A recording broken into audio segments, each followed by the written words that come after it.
At this time, I ask everyone to please stand and join us in the Pledge of Allegiance. Colonel, would you please lead us in the pledge? I pledge allegiance to the flag of the United States of America and to the republic for which it stands, one nation under God, indivisible, with liberty and justice for all.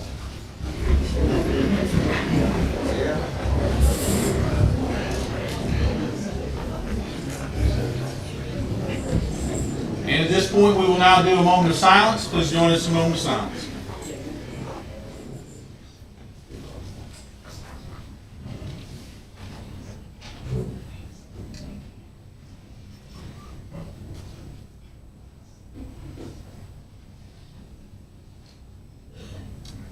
Thank you very much. Once again, I'll remind everyone, please turn off your cell phones if you've not already done so, or at least turn off your ringers, please. First item of business this evening is our approval of the agenda. And gentlemen, the agenda has been published for the world to see at this time. So at this time, I would entertain a motion that we either approve or amend the agenda as desired. So moved. Motion to approve. Is that a motion to approve? Yes, sir. Motion to approve by Commissioner Garrison. Is there a second? Second. Second by Vice Chairman Hensley. Any discussion? Hearing none, all in favor? All right, tonight's agenda is approved. I will just note for the record too that Commissioner Wyatt is unable to join us tonight. He got called out of town on business. He's currently in Raleigh on a business trip, and he was unable to join us tonight. So up next is our consent agenda. Consent agenda tonight consists of tax refunds and releases, our Health Department 2025-2026 fee schedule, our North Carolina Department of Public Safety Offender Labor Contract, Specialized Consulting Services LLC Service Contract Ratification, and the approval of our minutes from the May 13th special meeting, May 13th regular meeting, May 20th special meeting, and May 27th special meeting, which were all sent to you in advance for your review. At this time, I'll entertain a motion that we approve the consent agenda. I move that we approve the consent agenda. Motion by Vice Chairman Hensley. Is there a second? Second. Second by Commissioner Garrison. Any discussion? Hearing none, all in favor? Consent agenda is approved. All right, our next item on the agenda tonight is our public comment. This is our general public comment for the Commissioners meeting tonight. So by rule, and this is a standing rule that we've had in this county for years, the first 10 people on this list will speak in this session. The remaining, anybody above and beyond between 10 and 20, will be able to speak at the close of the meeting. Before we close the meeting out, you will have your opportunity to speak. But we have to conduct the business of the county, so we'll let the first 10 go at the beginning of the meeting. The final 10 will follow up prior to adjournment. So you have just some rules we'll lay down real quick. When you come up to the podium, please state your name. Let us know what community you live in. And at that point, we'll start the 3-minute clock. When 3 minutes are up, we will notify you the 3 minutes are up, and we request that you respectfully return to your seat at that time so that the next person has their opportunity to speak. So up first on the list is Ms. Judy Major. Jim Baker, you're on deck if you want to make your way up towards the front, sir. Well, I'm sorry. I thought you said Judy Major. No, Judy Major is first. Oh, okay. Please go to the podium, Ms. Yes. Please go to the podium, Ms. Major. I sure will. All right. Thank you. Yes, ma'am. My name is Judy Major, and I am going to cede my time to Jim Baker this evening.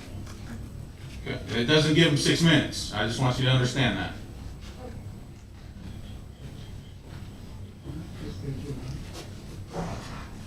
Thank you, Mr. Chairman. Yes, sir. My name is Jim Baker. I live in the Marshall community, and I am here as a citizen of Madison County, also as a prior county commissioner, and also as a prior member of the Board of Health.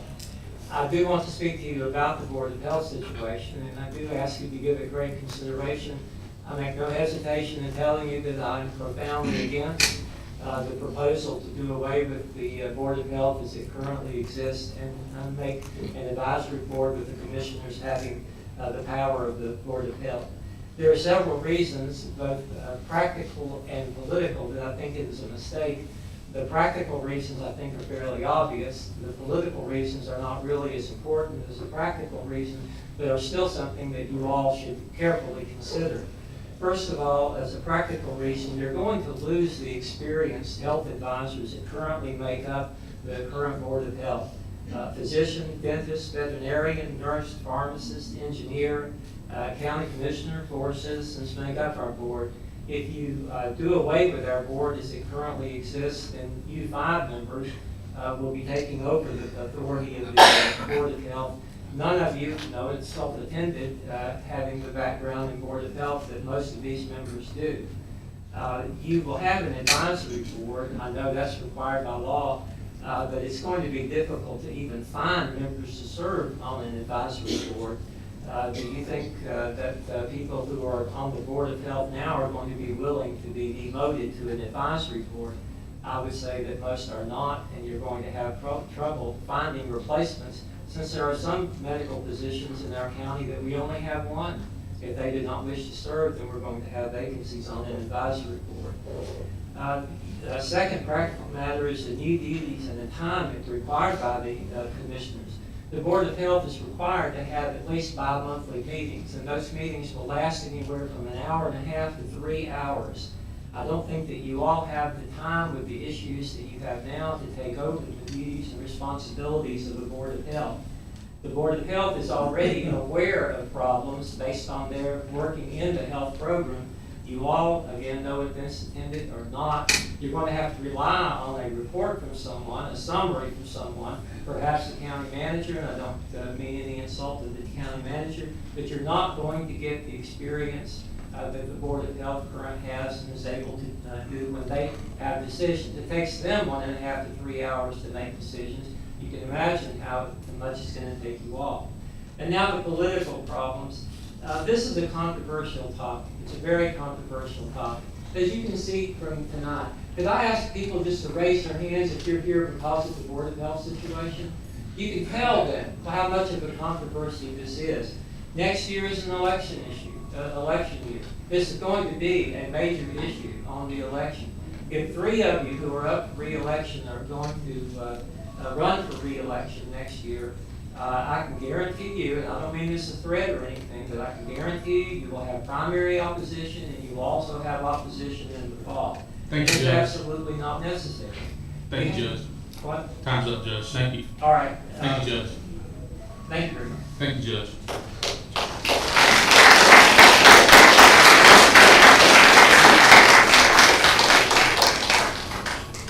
Up next is Jan Lounsbury.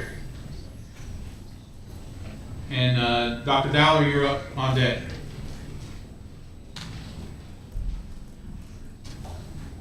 Good evening, Ms. Lounsbury. Thank you. My name is Jan Lounsbury. I live in the Grapevine community. And thank you for time tonight to speak.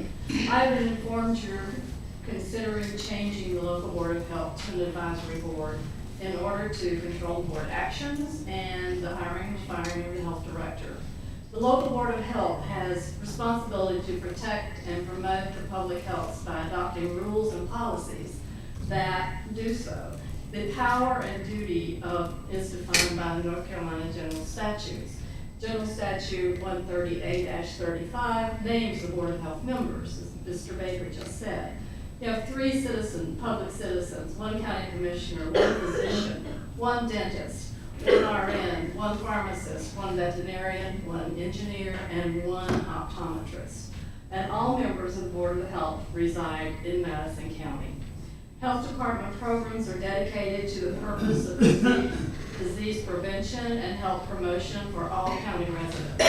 Some of the program examples at the local health department include child health and immunizations, family planning and maternity health, health promotion, WIC nutrition program, dental program, childhood lead program, tattoo parlor regulations, public health preparedness, environmental health. The local health director administers these programs plus additional programs as directed by the local Board of Health, by national and state guidelines. This may involve the investigating of disease outbreaks that may need exercise of quarantine and isolation. The health director disseminates public health information, advises local officials concerning public health matters, enforces immunization requirements, examines and investigates cases of tuberculosis and other communicable disease, examines and controls rabies, abates public health imminent hazards such as disease outbreak or even a chemical spill. The Board of Health meets every other month to review updates on public health problems, to learn how the health director is addressing them and what is needed to respond to an existing challenge.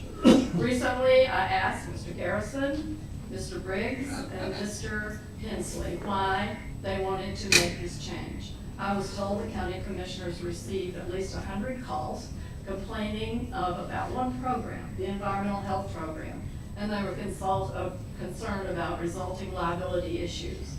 As a former Board of Health member and health director, I must ask, if environmental health is the issue out of the examples I've listed, why not address the program and concerns to see if changes could be made to create a solution?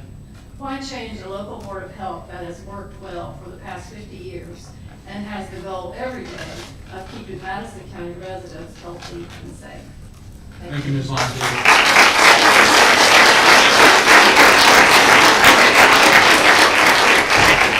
Next is Dr. Shannon Dowler, and following that would be Elizabeth, is it Putzer? Punzer, I'm sorry, ma'am. You're on deck. All right, I'm Dr. Shannon Dowler. I'm a family physician from the Big Laurel community and a prior member of the Madison County Board of Health, and I'm speaking on behalf of myself this evening. When I heard of the pending vote around the Board of Health, I asked myself, why do the commissioners want to make this change right now? Are Madison County health outcomes worsening? Are we not hitting target budgets? So I dug into the data, and I'm going to share a few things that I found. Madison County Health Department, which was noted with honors on its most recent accreditation, has hit their budget 10 years in a row, often under budget, and has secured additional funding resources to offset county expenses. Madison's actually seen some of the most significant decreases in the state in opioid overdose deaths. We have a rate that's half of that of the state average in every adjoining Western North Carolina county, and is exclusively funded outside of county dollars. We have some of the lowest cervical cancer rates in the state due to timely HPV vaccination and screening women with pap smears. Our low birth weights and premature births are also the lowest in the state, thanks to high quality women's health offered at the health department. Much to my disappointment, as I had hoped to work as an STD clinician in the Madison County Health Department, we have some of the lowest rates of chlamydia, gonorrhea, HIV, syphilis, and hepatitis in the entire state. It's not because people in Madison County choose not to have sex. I think they have timely access to testing and prevention, which are state mandated services. Some years ago, my understanding is that Swain County made a similar move from a Board of Health to a county commissioner controlled board of health. And now Swain County boasts some of the worst health outcomes of the entire state, from having the highest teen birth rates to the highest poor health days and the lowest life expectancy of any county in North Carolina. So if we want to look more like Swain County here in Madison County, by all means, we should continue on this path. Moving the Board of Health to the commissioners actually increases liability for individual commissioners and for the county by not having another entity to shift responsibility to. And it creates a tremendous conflict of interest. Imagine being a septic inspector and going to inspect a property that's owned by a commissioner who controls your paycheck. Or being a nurse practitioner and you're managing the pregnancy of a woman in an abusive relationship, and the abuser is related to a sitting commissioner meeting who has access and control over all of your resources. This move creates tremendous vulnerabilities. Separating community health from local politics is critical. I encourage the board to delay a decision and a vote on this deeply controversial topic until you can retain an external, non-political, and unbiased consultant to provide a comprehensive evaluation of the various options for the community and the commissioners to respond to. Thank you very much. Thank you, Dr. Dowler.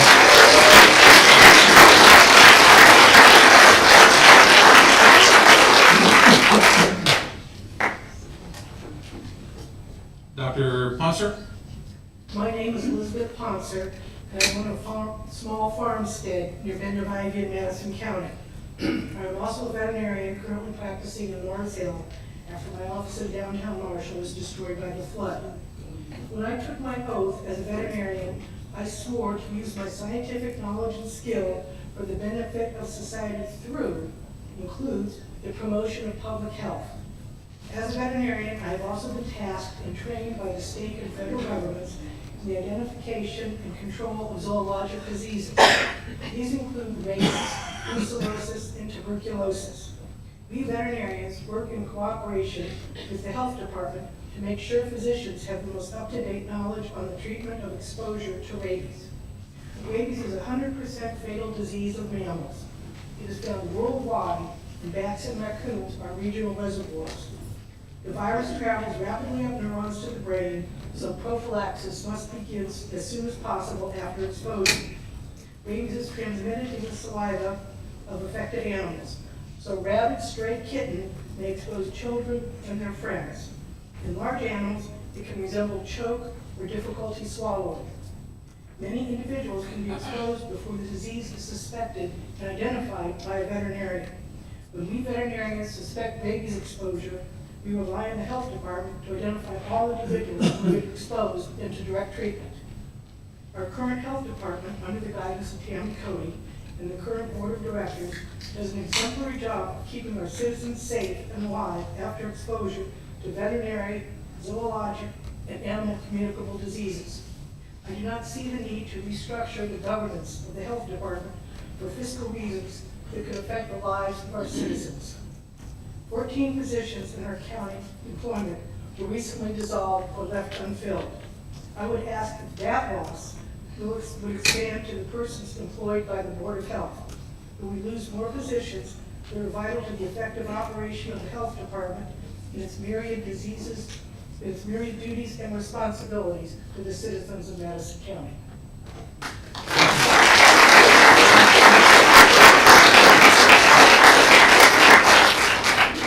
Up next is Dr. Jenny Barnard, and then on deck, Sherry Perry.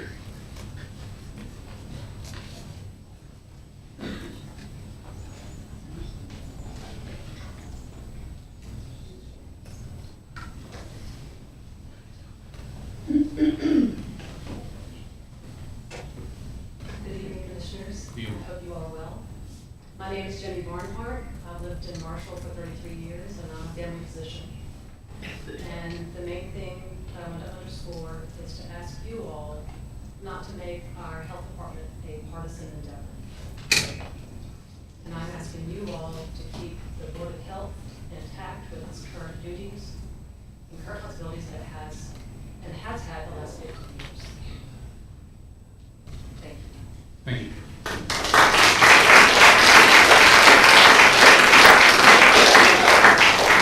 Up next is Sherry Perry, and then Amy Pearson, you're on deck. Good evening, my name is Sherry Perry. I live in the Grapevine community, and I am here on behalf of advocating for some of you who might be in this room age 60 and older. Maybe I'm working here at 16, but I am the delegate from Madison County representing 33% of our population in Madison County of the age 16 and older to the North Carolina Senior Tar Heel Legislature. We meet 3 times a year in Raleigh, and the purpose of that is to advocate for our senior citizens that live here in our beautiful county.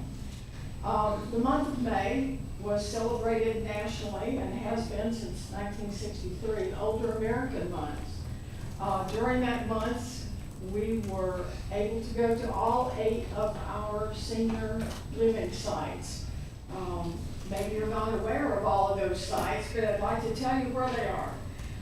We are at Beach Glen, we're the Center Community Center, we're at Hot Springs, Mars Hill, Marshall, Shelton Laurel, Spring Creek, and Upper Laurel. We're a big county land-wise, but there's a lot of traveling that has to happen with these 8 senior living sites. And I'm happy to say that we were able to go and celebrate that particular Older Americans Month in every one of our senior sites. I was gratified because our county commissioners chose to join me. We went together, we visited every senior site. Every one of these sites was prepared, knowing that our commissioners were coming, and so they were armed with a lot of questions. And they were greeted enthusiastically, and I want to thank the commissioners for joining me. It was an overwhelming success, and they're hoping that the commissioners will come back on a quarterly basis. And I want to tell you one more thing of how special I think our county is by what we have here. Buncombe County, huge county. Can you imagine how many sites they've got? 0. What about Henderson County? A large county, even a larger population of age 60 and older. They have 0. We have 8. We have to continue to support these with, I think, education. These are socialization organizations where these people meet. The meals that are provided are at no charge to the ones who come. This is all done under the umbrella of the Department of Health and Human Services. I've got brochures out in the lobby, and I encourage you to go visit one. Thank you very much. Thank you, Shannon. Up next is Amy Pearson and Cindy Davison. You're on that. Good evening. My name is Amy Pearson. I live not far from here, just outside of Marshall. And I would like to have more clarification. I'm here to support the commissioners. They have been fabulous. They make decisions based on information they have. They've been very supportive of this county. I'd like to support them and better understand. I know there's a lot of people that support not changing things. Why a change is necessary is completely unclear, I believe, not only to me, but to everybody here. I would just ask that the commissioners have an opportunity to present thoughtful and I'm sure well thought through decisions that they've been making for us on our behalf. Thank you. Thank you, Amy.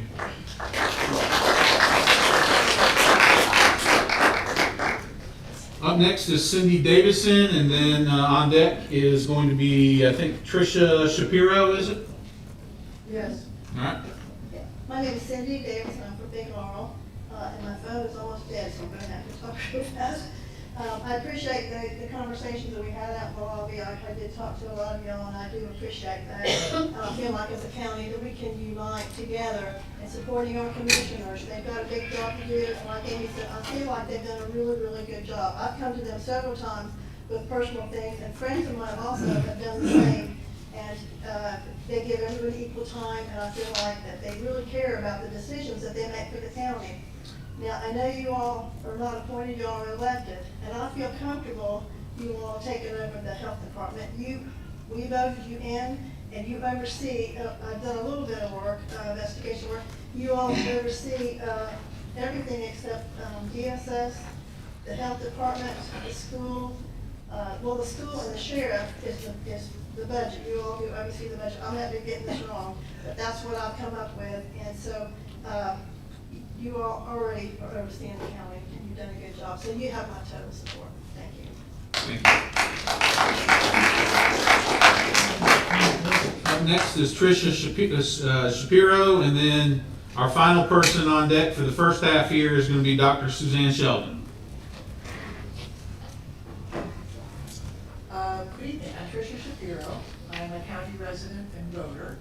I've lived in Spring Creek for 18 years. My comment is about your proposal to take over the Board of Health.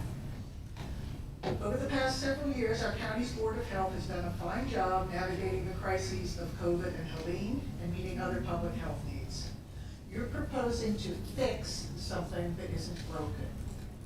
And you're proposing this now when we need local government to be focused on Helene recovery, which is a huge cost that we still have no clear path to fully fund it. Your proposal is, it makes me sad to say this because Madison County has a long history of people in government doing the right thing for the entire community, regardless of partisan affiliation. But your proposal is part of a broader pattern of Republican partisan power grabs, which we are seeing in national, state, and local government. For a nearby example, I'll point you to Yancey and Jackson counties, where currently Republican commissioners are forcing takeovers of their local libraries despite opposition from large numbers of their constituents, and despite the reality that these takeovers will cost local taxpayers a lot of money. I don't know if you're proposing to take over a Board of Health just because you can, or to enable you to pursue extremist Republican culture war policies, or to create new opportunities for crony enrichment. I do know that you have come up with this scheme behind closed doors, without open discussion with your constituents, or even with current Board of Health members.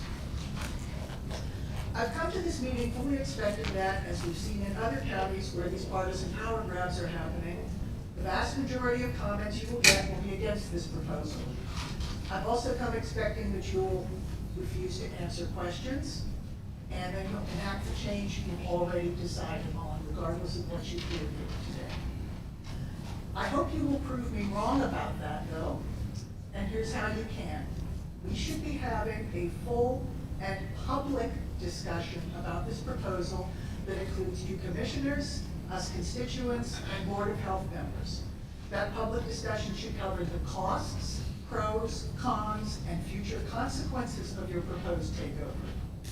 Since the rules you've set up for commissioners' meetings don't allow for that kind of public discussion, you should schedule a separate town hall where we can have that discussion with y'all actually answering questions.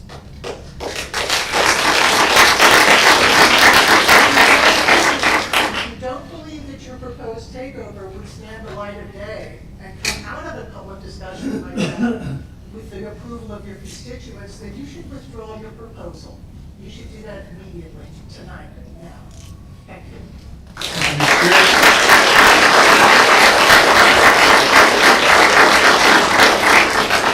Dr. Sheldon, you're up. Hey, gentlemen, where's the camera tonight? It's on you. I know it's on me. Is it right there? Yes, ma'am. All right. Hey, everybody.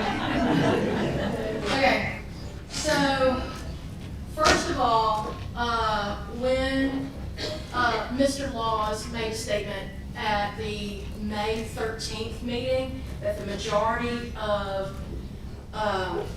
the counties had made a change to a consolidated or commissioner-based Board of Health, that was incorrect. Only 37 out of our 100 counties have done that. I'm actually just going to throw together some statements because everybody who's spoken tonight has hit the major points. The next thing is I have spoken to a lot of potentially the health department employees, environmental science employees, and school nurses, and they're getting their resumes together. They are mad because they don't know why this is happening, and they can only speculate. We can only speculate as to why this is going on. So you know what? We're going to the worst case scenario. You guys have not given us any information on what to expect. So anyway, if we lose our nurses and our health department specialists, including environmental sciences, it's going to be a major hindrance to the tourism industry we're trying to rebuild after Helene. These restaurants, these shops, the having to get the wells redone, having to get our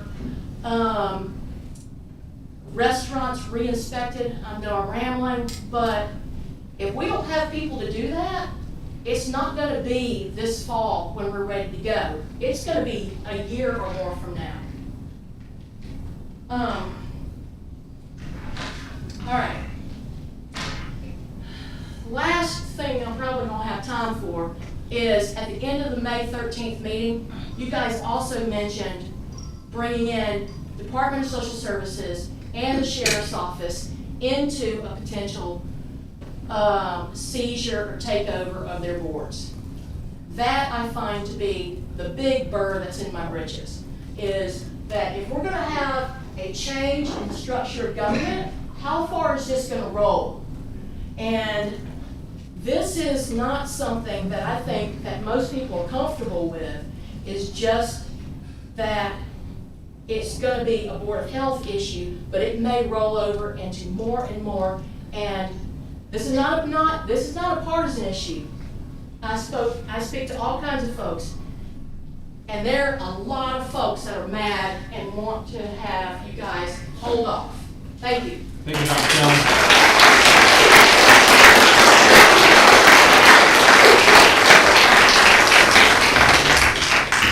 All right, by our rules, this time I'll entertain a motion that we adjourn the public comment portion until the final topic of business has been discussed. Motion by Vice Chairman Hensley. Is there a second? Second. Second by Commissioner Garrison. Any discussion? Hearing none, all in favor? All right, so just for the record, so that those of you know who can stick around if they wish, is Catherine Hubbard, Tim Arnett, Amy Rubin, Cassie Fleeter, Brianna Nelson, John, I think it's Jana Matson, and Adam Bennett. So, folks, we want to hear from you. We'll give you the opportunity to speak. Chairman Wendell, since I've forfeited my time without the knowledge that I couldn't give it to someone else, may I add my name to the list? I'll put you back. I'll put you on at the end. Yes, ma'am. Thank you. Certainly. That's fair enough. Thank you, Doctor. Thank you, Judy Major.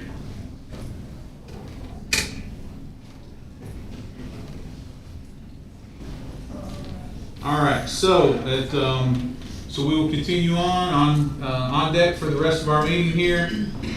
First up is going to be Colonel Honeycutt and myself with an employee recognition. So I'm Rod Honeycutt, County Manager, and I have the honor of working with 277 great individuals. And tonight I want to recognize one of those individuals who's unaware of Betty Turner. If you'll come up here, please. She thought she was here to take notes, but she's not here to take notes. Come on up, Betty.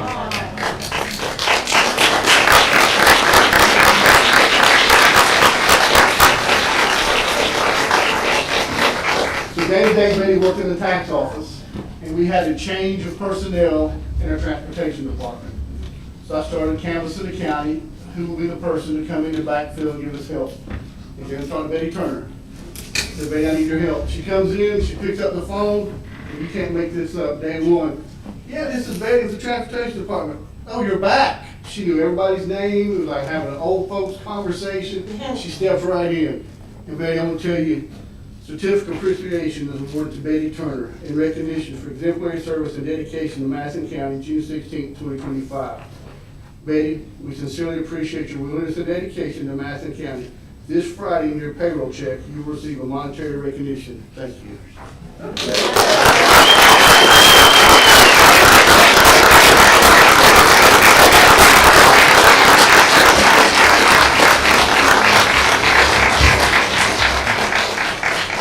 And Betty, you don't have to take any notes. You're welcome to if you would like, but you don't have to.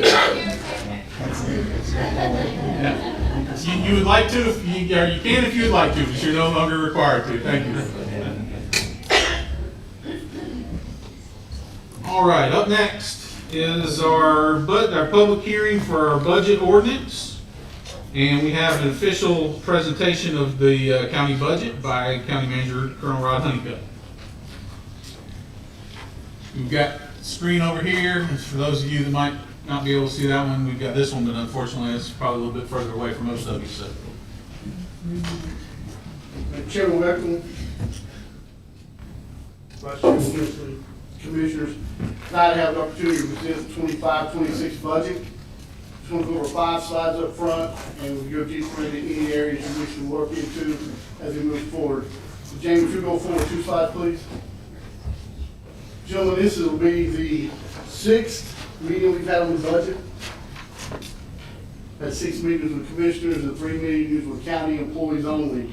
Gentlemen, we have one more potential meeting if you do not adopt the budget tonight, and that will be on the 24th of June. Next slide, please.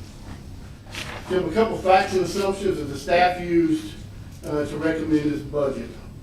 Our FY 24-25 budget was $33 million. We were elected to stay revenue neutral because of the recent tax reevaluation. Hurricane Helene has cost the county dearly in revenue across every department. Somewhere in the neighborhood of $2.8 million that the county has lost in revenue this last year. Sales tax, you can see, we're recommended based off the economy today, 6.984. Human resources, some of the assumptions they made, the budget supported 302 full-time and part-time employees last year. The current workforce, as we put this together, we had 25 vacancies. This budget reflects the not funding of 13 positions. One removed full-time that will remove those duties of economic development to those of the county manager's office. And 12 positions we will not fund as we hold until we get into the FY 27 budget cycle.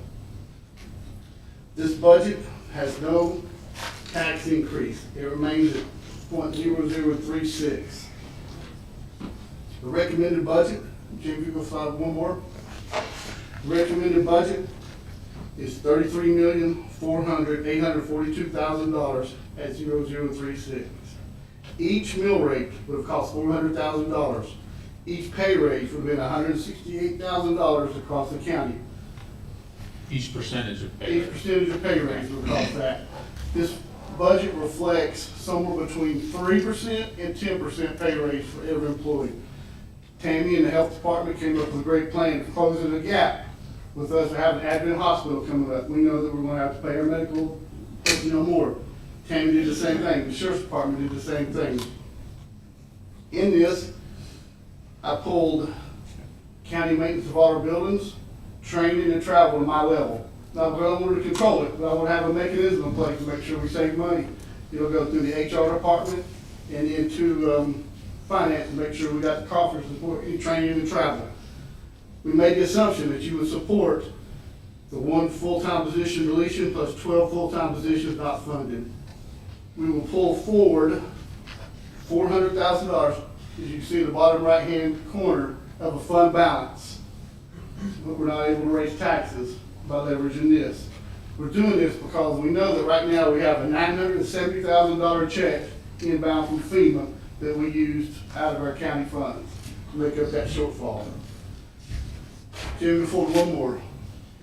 Revenue by source and expense by source. 3 county departments stayed the same with their expense. 20 declined and 12 increased. You can see the balance between the 2 expenses and the revenues. Gentlemen, we've had this budget discussion now for a little over 9 weeks. We've met. We've had an all-day session and several short sessions. I'm going to ask you tonight that you adopt the fee schedule that is in your books. You've already adopted the medical fees. There'll be one more adjustment in the fee schedule. And that adjustment is not an increase, but we're requesting that we codify any home that has been destroyed, we do not charge a permit fee. So that is in that fee schedule going forward. Home destroyed by Hurricane Helene? Home Or destroyed, any- period. Okay. We will not charge a permit fee for that family that comes in. And then inside of your packets, Chairman Rector, you have the budget resolution that must be signed. It has the same stipulations as before, puts guardrails on the county manager do's and don'ts, and tells us how the money is broke down by department.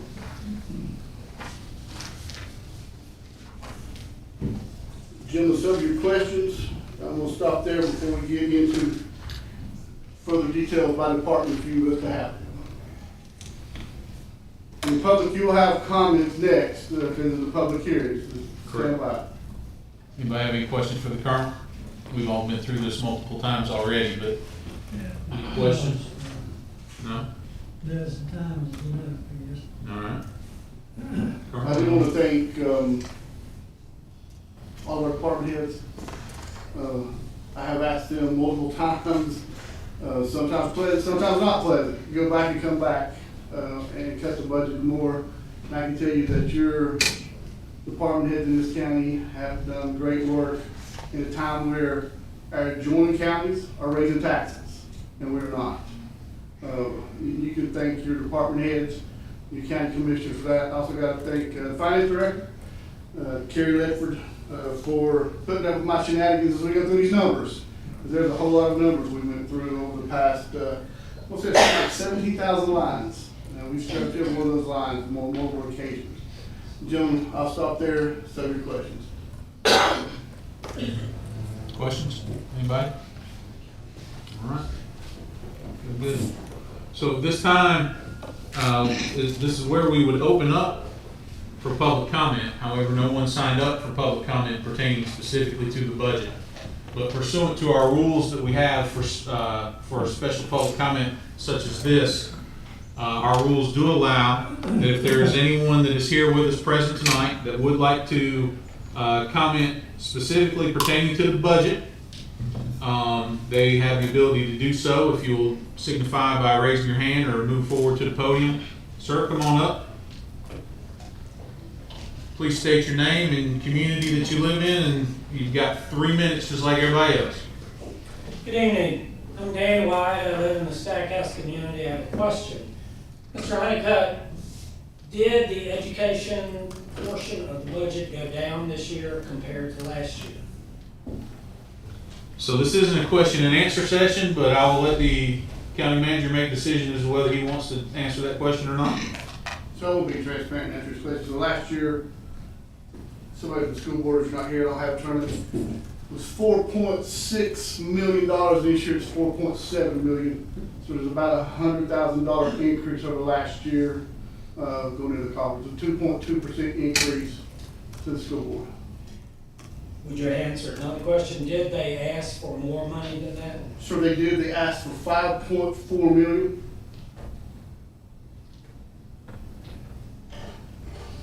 So what are they going to do to get the rest of the money? So I can't speak on the school board's behalf. I mean, I've had honest conversations with Dr. Hoffman, talked to him regularly, he knows where as a county. Most of the departments, as you can see over there, the change, everybody went down. 20 departments went down. And we I think we'll be a good steward of the taxpayer dollars at this point. And I think we've moved away from the point of public comment at this point. So Mr. White, you're free to make any additional comments you would like to make. I just want to say that the education system in this county has become excellent. It needs to be supported fully. If they ask for more money, I am disappointed that we weren't able to provide that. And I just hope that in our next budget, if you adopt this one, that you will consider the needs of the students in this county and the importance of providing the best education possible. Thank you. Thank you, Mr. White. So that we don't violate the spirit of the rules any further, if there's anyone else who would like to make public comment in regards to the budget, again, this portion is not a question and answer session, but there is public comment. Yes, sir. You come on up to the podium, please.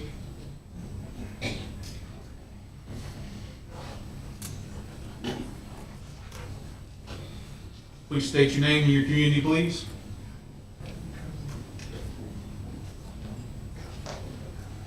My name is Nathan Cody. I live, grew up in the Ed Chapel community, but I live in Mars Hill now. And I went down to pay my taxes, down in Marshall, and that lady said, you need to cut your hair. And you never know what to say in that moment, but I was thinking, you need to cut our taxes is what I was thinking. And then I told her that was my running for office hair and my Sunday school teaching hair. I'm a Sunday school teacher, and I ain't planning for running for office. And she said, you won't get nowhere like that. And I said, well, if we vote for people based on their hairdo, then we got a lot of problems. And then, well, what I was wondering was, how do our taxes go up so tremendously, and then we're cutting out departments? The math just didn't add up to me. Thank you for your time. Thank you, Mr. Cody.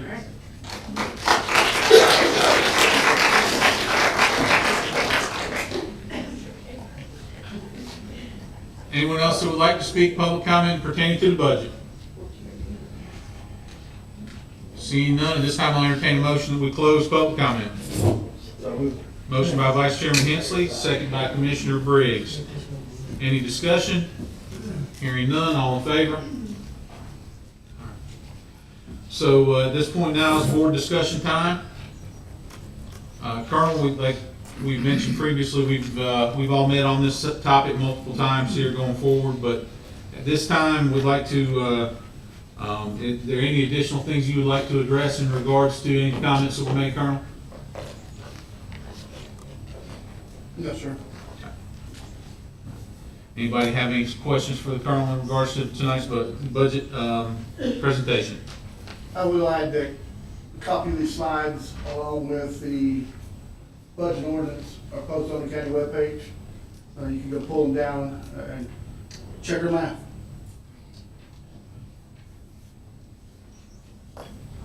I will say that I'm proud of the work. I rib the Colonel all the time and asked him, I said, well, are you hearing and talking with your finance director, our finance director? And I dropped by the office the other day.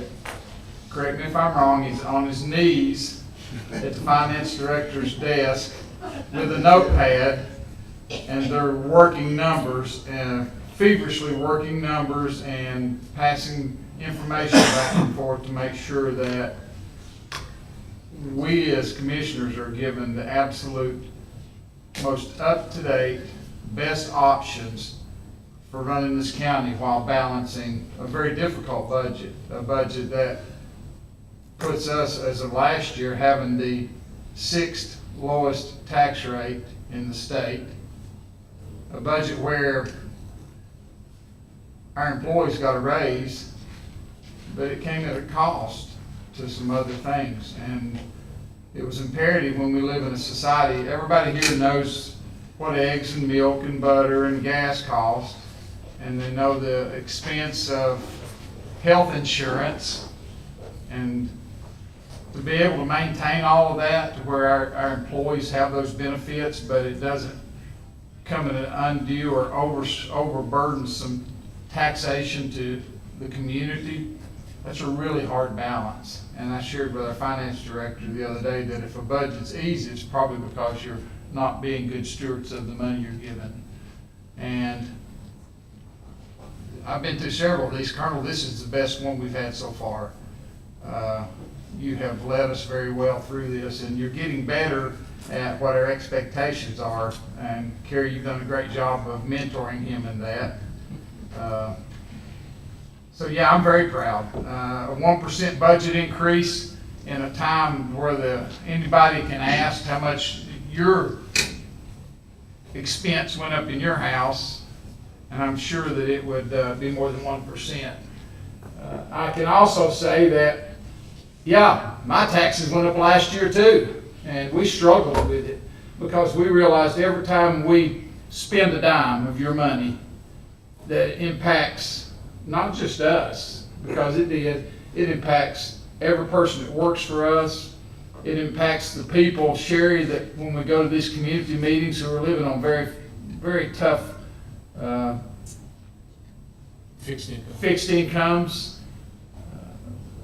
I realize that, and they've heard me say it, that we're property rich. For those of you who've lived in this county for years, you're property rich and you're pocket poor. That you've got land that's really difficult to keep a hold of because you have to pay for it every year.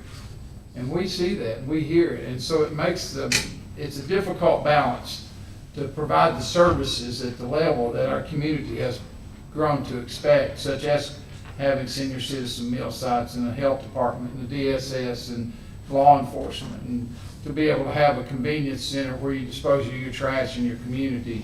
All those things come at an expense, and that's a difficult balance. So I applaud the work that all of our finance department, all of our county admin department, and Mandy for your work and the things you guys have done to make this budget possible. Thank you. I appreciate you. Anybody else? I want to say I appreciate the hard work you put in this. Appreciate all the department heads. If any of you are here, I appreciate you going back and rethinking and refiguring things, because when I say we have nickel and dimed this budget to death, we have nickel and dimed this budget to death. And we know where every penny of yours money is going.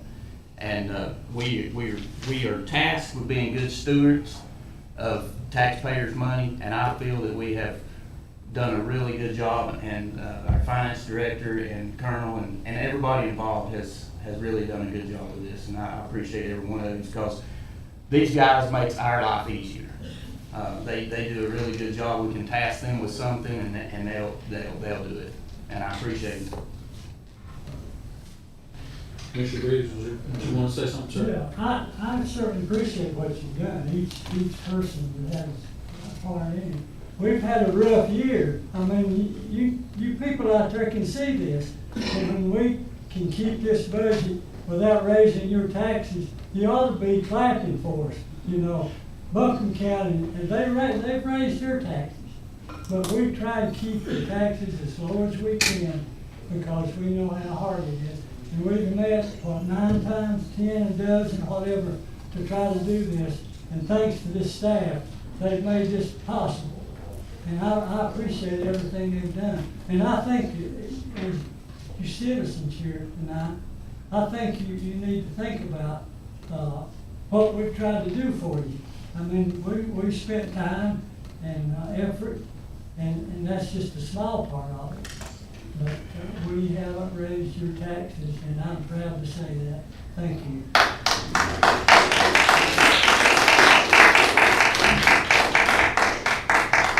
So the only thing I'll say too, I want to thank staff, I want to thank the Colonel, I want to thank Carrie for the work that they put in, countless hours from Andy and other members of the staff, our finance support team, all of our department heads that worked to try to work within the framework that was given to them, with the challenge knowing that we had what we hope is a one-off extraordinary kind of year. You know, we're hopeful that we're not going to have another Hurricane Helene come through, and I think we all pray for that every day, that doesn't happen, because you know, not only for the folks that sustained direct damage, it wasn't fun for any of us. Our employees had to work extra hours, and we tried to make sure that they got taken care of in that process. We had just the loss of physical structures. We were affected a lot differently than some of the surrounding counties were. Our situation in Madison County was unique.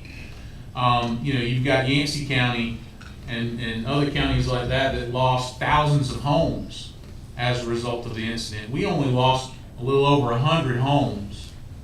And that's terrible for those 100 people. That's not to minimize what those 100 families went through. But at the end of the day, we are the only county that lost 2 sewage treatment plants. We lost 2 town halls. We lost 2 police departments. We lost a public library, and we lost a courthouse. And I'm sure there's other things that I'm forgetting. And not to minimize, oh, I'm sorry, the post office, yeah. Yeah, we're not the only county that lost the post office, but we lost the post office. We lost services at another post office for at least a temporary period of time. But the folks of this county pulled together, and we felt like we owed it to the folks of this county to do everything that we possibly could to balance the budget without raising taxes. And we're hopeful that we're going to continue to work with FEMA and work through our state agencies and our federal agencies to recover as much of that money as possible, so that come next year we're able to give the departments what they ask for. Hopefully, we hope that we're going to be able to accomplish that. And we've tried to make it very clear to all of them. And there's a lot of financial challenges that are going to be coming down the road as we continue to go forward. We mentioned the proactive approach that the health department has taken with their staff and trying to close the gap on the salaries, knowing that Advent Hospital is going to be opening their doors in a little over a year from now. We realize that that's going to affect more than just our health department. That's going to affect our county maintenance department. That's going to affect our food service folks. That's going to affect let's see, who else is going, our custodian staff, that's gonna affect, Madison County employees across the board. So the fact that we were able to still provide, anywhere from a 3 to a 10% raise to each employee in this county was big for us. And that was a focus because we want to try to retain as many of the people that we have, and we're very grateful for the staff that we have that works for us in every department in this county. And we don't want to jeopardize that relationship with our staff, because at the end of the day, if we don't have staff, we can't provide you with the services you're entitled to. So that being said, I'm very proud of this budget. I'm proud that we were able to balance this budget. I'm proud that we were able to do it without raising your tax rate. The fact that your values went up a year ago, that was beyond that was not within our control, folks. And I think most of you recognize that. In this world, property values go up, it's inevitable. And you know, we're required statutorily to do a reassessment, and that's where it happened. We learned some things from the reassessment. When the next reassessment happens, we're going to do things better. Because we learned from certain things in this last reassessment that we had, and so hopefully we will make sure that we don't repeat those same mistakes again, that the appraisers look at it as a way that's unique to Madison County, and we're going to do our best to continue to balance this budget going forward. By law, we have to balance the budget. We don't have a choice. We're not the federal government. We can't print money. We have to balance the budget with what we have, and we can't do anything. We can't provide services to this county or to our people without first confiscating that money from the taxpayers. And let's face it, that's really what it is. It's confiscation. And we're mindful of that. Nobody likes to pay taxes. Nobody voluntarily pays tax. Well, I guess technically you do voluntarily pay taxes, but at the end of the day, nobody enjoys it. Nobody likes it. We don't either. And what our staff did was they were real unique. Or not real unique, I should say, but they were real sneaky, I guess would be the best way to say it. When we were considering our tax rate, what they did is they pulled a bunch of sample properties and showed what would happen if we do this or do that, or if we add 1 penny, if we add 4 pennies, whatever it was. But mixed into those properties, not knowing it, were our own properties. So we knew that they were in there. And so, you know, at the end of the day, it hit home for us just as much as it hits home for you guys when taxes are raised. And nobody wants to do that. Nobody likes to do that. And I'm happy to report that this budget does not do that. Also, contrary to the article in the newspaper, there was no discussion of raising the garbage fee. The garbage fee will remain for this year at $180. There was never even a discussion that the garbage fee this year would go up. So I encourage you that when you see things in the newspaper, don't always take it as the gospel. And I'm sure Johnny's watching us from somewhere tonight, because that's normally what he does. But I'm going to say in this particular case, that was fake news. Now I will say, if you look at his article very closely, he referenced 2627. And that is his caveat with that. And there is, you know, at this point in time, we don't know what that budget's going to be because we've not started on that budget yet. We're still trying to get through this budget. So that being said, I appreciate everybody that's given us the time to talk tonight and has given us your undivided attention. We appreciate it very much. And I think that's the end of the comment, unless anybody else has anything else they would like to add. Well, I do, but I might be about 30 minutes. Not 30 minutes. I'll limit you to 3. How's that? That's fine. All right. I'd like to say this is not directly to the budget, but it's about Madison County. We're a poor county and we're a big county. It takes an hour to drive from Orange Hill to Spring Creek. It's about 35 miles. We've got Buncombe on one side, we've got Tennessee on the other, 3 sides, and Haywood County. That's where people do their business. We had an impromptu statistic analyzation, and 80% of our sales tax went to Buncombe County. And their budget is, our budget's 32 million. 33. Buncombe County and the city of Asheville is approaching a billion with a B. So that's what we're up against. And we try to do the best we can to represent the people in this county. And it's not political to me. I've done different jobs, and I never looked at what a person's politics We was. don't believe that anymore. And, well, I'm trying to talk now. I appreciate what you said too. But I just wanted to throw out that as a statistic as to what Madison County is worth as far as money-wise, and our adjoining Buncombe County and their budget. So, thank you for listening to this. That's true. I'll just say one thing, and I think Commissioner Hensley had mentioned this at one of our budget meetings recently. The Buncombe County cut their school budget how much? 4.1 maybe? 4.1 million? Cut. Don't quote me on that. They cut their budget somewhere in the ballpark of $4.1 million and still raise property taxes on their people. So, we would all like to be able to give the schools some more money, and as things continue to progress, and as we continue to work with our legislature, and we're going to try and continue to explore proper opportunities to be able to help provide them with what they need. But at the end of the day, we've got a balanced budget, and we've done that. The school has made some sacrifices, and we appreciate them as well for doing that. And we're committed to work with them to try and make sure that we meet their needs the best way we possibly can while maintaining a balanced budget. So that being said, at this time I'll entertain a motion that we approve the budget as presented. So moved. Motion by Commissioner Garrison. Is there a second? Second. Second by Vice Chairman Hensley. Any discussion? Hearing none. All in favor? Balanced budget is approved.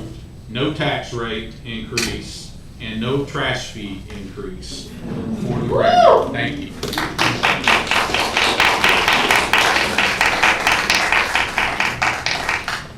All right, up next is, thank you everybody. Up next is our Finance Officer, Carrie Ledford, with Budget Amendment number 12.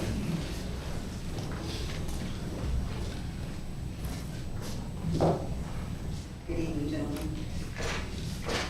Good evening. Before you, thank you, by the way, for passing the budget. I know the county manager are very pleased with that vote right there. So before you is budget amendment number 12 for FY25. With this amendment, please note the recording of additional revenue from vehicle taxes. This amount helps to offset the replacement of the originally budgeted amount back into the Parks and Recreation budget in the amount of $75,000. See the recording of increases to numerous health department grants, as well as some salary line adjustments in the sheriff's office. Here too, find the recording of additional revenue generated by the quarter-cent sales tax in the amount of $47,032.57. And all these amendments are pending your approval. Everybody, we've had this budget amendment before us for several days now. Everybody's had the opportunity to review it. Are there any questions for the Finance Officer? Hearing none, I'll entertain a motion that we approve budget amendment number 12. Motion by Vice Chairman Hensley. Is there a second? Second. Second by Commissioner Garrison. Any discussion? Hearing none, all in favor? Budget amendment, easy for me to say. Budget amendment number 12 is approved. Thank you, gentlemen. Next item B is May's financial report. You'll see that we're at 92% of the way through FY25 budget, and we, for our general fund, have received 89% of our revenues, and we have expensed 82%. And again, Still well below the 92 where we should be. and again, thank you to our department heads and our employees for helping to make that happen under strenuous circumstances, and we appreciate them very much for helping us do that. Playing a major role in making it happen, quite frankly. Yes, sir. All right. Any questions for Madam Finance Officer? Nope. All right. Thank you, ma'am. Thank you, gentlemen. right, up next on the agenda, County Manager Colonel Rod Honeycutt, and with the County Manager's update. Hi, Jim. Good evening. I'd like to start with a quick FEMA update and where we're at with mitigation and recovery. The Sprinkle Shelton building, SRM completed everything they can do without getting into an structurally unsafe environment. We are close to a decision point on the divestiture for what's next for that building. I have a meeting next week with FEMA on the use of courthouse and Sprinkle Shelton funds in anticipation for a new courthouse and funding. So we'll see where that goes after that meeting. Barnard Park, that packet is now with CRC for a decision and funding. The temporary courthouse, as you can see the ground outside, they have finished the pad of the 15 modular units will begin arriving on Monday. It'll take us 4 to 6 weeks to snap everything together. I had the opportunity today to talk to Chief Justice, and we think September 4th will probably be the date that we'll be able to transition out of this building into the courtroom next door. Say that again now. September 4th is probably the date we're looking at right now, pending any weather complications or manufacture. You see the trailer, the modular unit showing up next week is huge. Waterway debris removal, Ivy is complete. First Broad is underway. Emergency management officer has been out this week on several locations out of the 270 piles on the First Broad River. Spring Creek will be next in the queue for cleanup. We have transitioned where it's no longer county funded, it is state funded. We just provide priority and oversight to the contractor and the state lead. We still have 125 homes that have signed up for personal property debris removal, and that is also now under the contract of the state. The covered arena, the contract is signed, and you will see a sign delivered, big sign showing what your covered arena is going to look like, square foot, in time for the 4th of July. But we've made the decision right now to hold off on bringing any equipment in because we're only 3 weeks away from the 4th of July. So they'll start immediately follow that weekend after the 4th of July. How will that impact the fair, Colonel? Say again? Will they still have that pause for the fair? Yes, sir. We'll go from September the 6th through 2 weeks before the fair, and we'll break. And hopefully we'll be done. If everything lines up right, we'll have it complete with phase 1. The covered arena will be complete. Pretty good. General subject questions. That's everything I have for update on FEMA tonight. Just a note that North Carolina Chief Supreme Court Justice Paul Newby was at this facility today, so we appreciate his support. Any comments in regards to County Manager update? All right, Carl. Gentlemen, no questions. We'll transition to item 7B.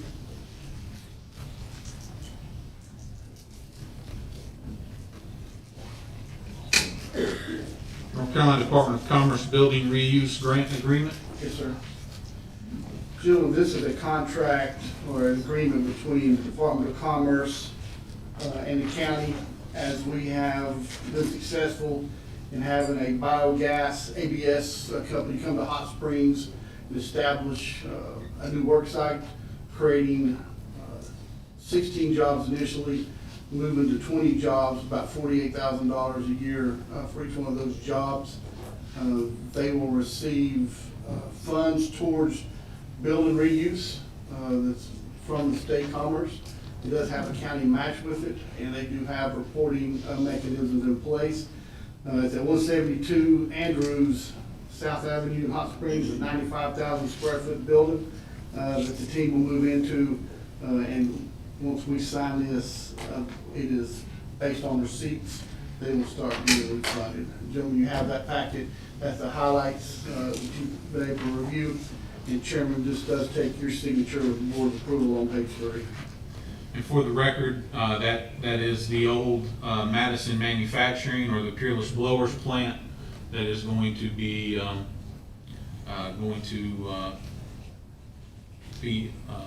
undertaken now or taken over by the Advanced Biogas folks and Project Gas.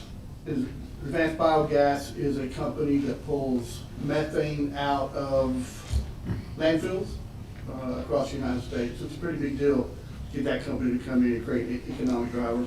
And just for the record, they're not using that to process gas in Madison County. What they're doing is they're manufacturing the equipment that extracts the gas. So it's some very nice, well-paying manufacturing jobs for the town of Hot Springs, and we're very, very grateful to have that opportunity. So this time, I will entertain a motion that we approve the building reuse grant agreement from North Carolina Department of Commerce. So moved. Motion by Commissioner Garrison, second by Vice Chairman Hensley. Any discussion? Well, let's appreciate the plant manager, Steve Alman. They were originally based out of Asheville, and they made the decision to move to Madison County because they love our county. They have a low impact on the environment, and they're actually pro-environment, so it's a really good blend. Helene impacted their facility there, so that they had to expedite moving to Madison County. But in the process of all that, it provided some much needed relief for the town of Hot Springs, who recently lost a manufacturing plant. So it was a huge big gift for our county and our community. And I'm very thankful for April Riddle to have helped coordinate with the state to get these dollars coming in for the building grant reuse program. So thank her as well. Mr. Attorney, is there anything you need to add to our discussion before we? I think I just spoke with the Colonel.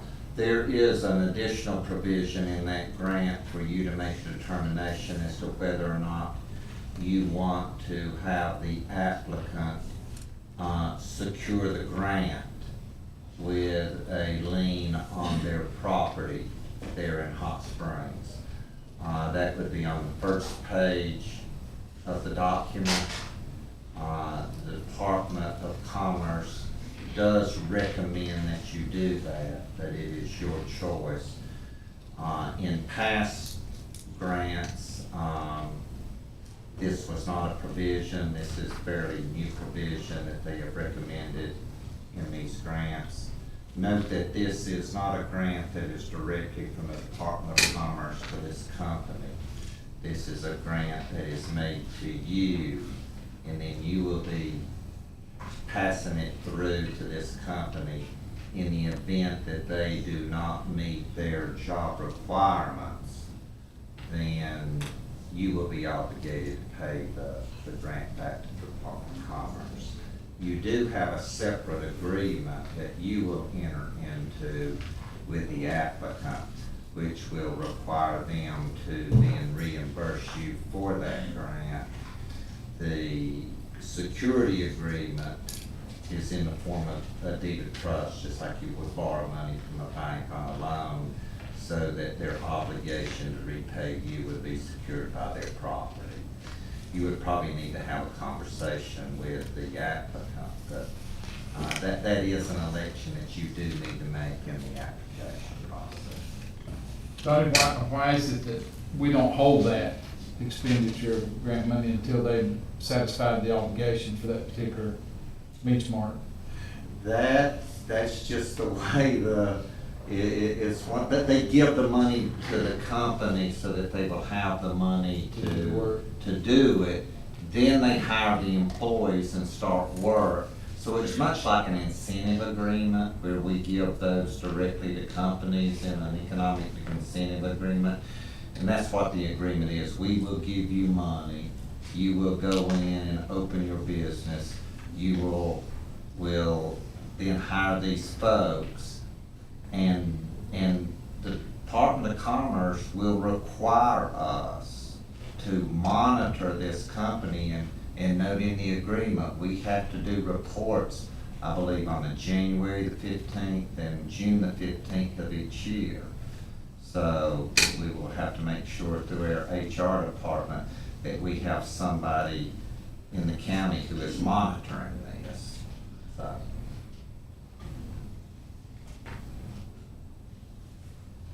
Chairman, where that box, that check is on page 2 after 7B. Right.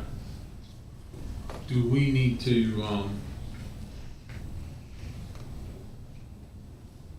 so essentially by exercising the deed of trust, that just gives us a little bit extra leverage in the event that they don't meet their target. So- Sure, it gives you property that is security for the payback. Now, I don't know whether the Department of Commerce has had a conversation with the company as to whether that is going to be a condition. But what you're signing right now is your agreement with the state.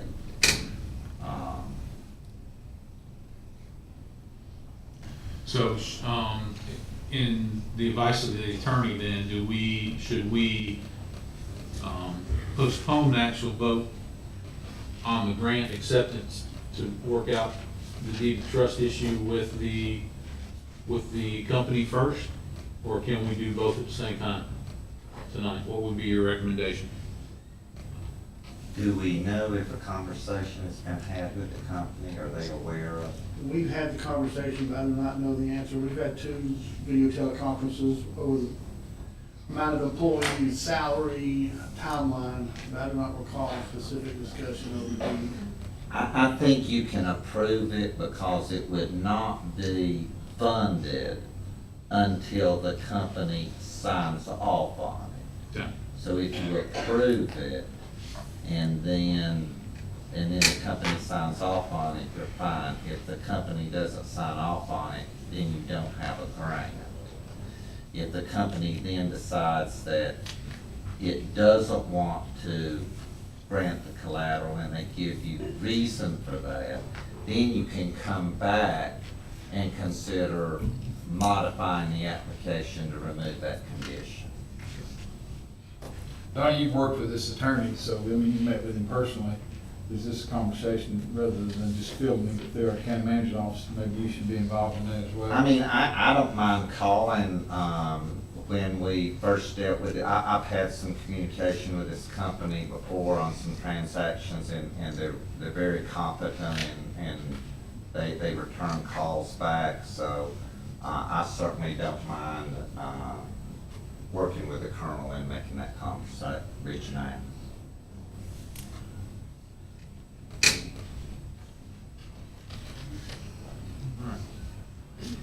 So we have a motion on the floor to approve the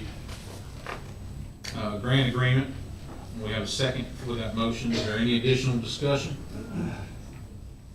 Is it still the maker of the motion's desire to move forward with their motion? Sure. Okay, very good.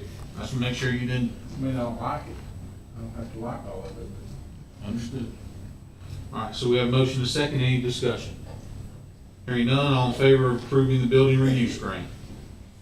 All right. And then at this point, I guess the next question would be, do we want to, you would need a decision from us that we want to seek out that deed of trust, correct? Whether you want to check that box on the application to require the collateral. I think it's prudent to do so. Yeah. It's my personal opinion. I agree. So at this, do we need a motion for that? You do. Okay. So at this point then, I would entertain a motion that we proceed with having a discussion with Advanced Biogas in regards to securing a deed of trust in the amount of $100,000 for the backing of the grant agreement. Motion by Vice Chairman Hensley. Is there a second? I'll second. Any discussion? Hearing none, all in favor? All right. Colonel, county-owned surplus property. It's coming up, this is topic 7C, is the surplus property. The county had originally put this out for bid, had received a bid. The individuals have paid the sum of money, and we have contacted them by certified check, and they have not closed or registered that property. And we're asking that this piece of property be put back on surplus since they have taken no action. Amanda, what was the dates? I do not, it was sold this last year. It was over a year ago. And so we've done the due diligence in reaching out to the individuals with no return address and no way to contact them. So they actually paid for the property in full, but they just made a deposit, correct? For the surplus. Okay, and so that's what I needed clarification on. So they made the deposit, but they've not fulfilled the terms of the agreement. Yes, sir. And have not forwarded the remainder of the funds due. Yes, sir. All right. Do So we have to moved. return their deposit, or do we keep it?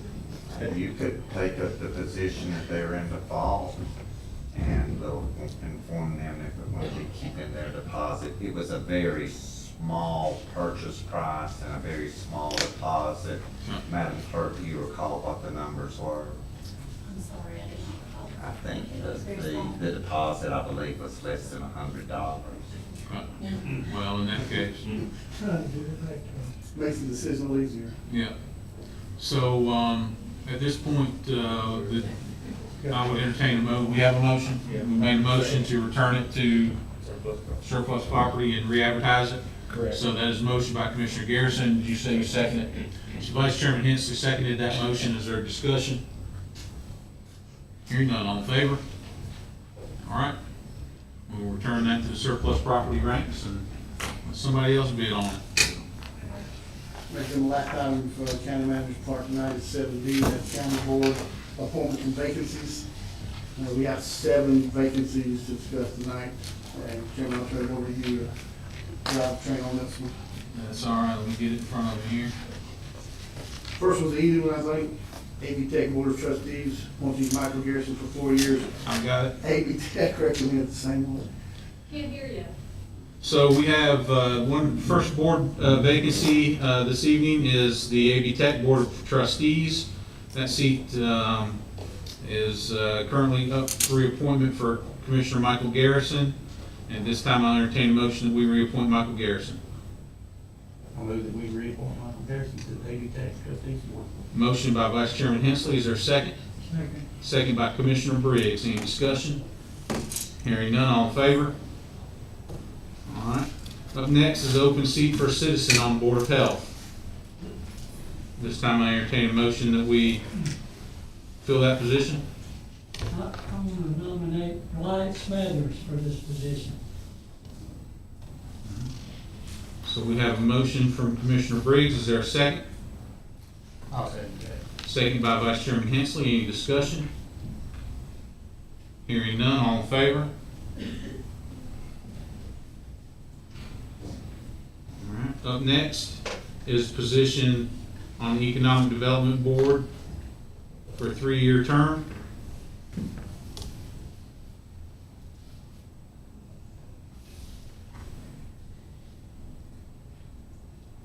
Any nominations for that board? I'm just looking to confirm our applicants, because we've had some updates for that.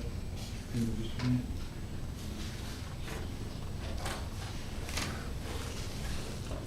Let me ask a question. Is Forrest going to be able to remain on that board with his new position that he just accepted? He has not formally made that announcement, but I anticipate he will at our next meeting, that he will not remain. That's the chair of that board. Yes, sir. And the follows, the board internal select the next chairman. So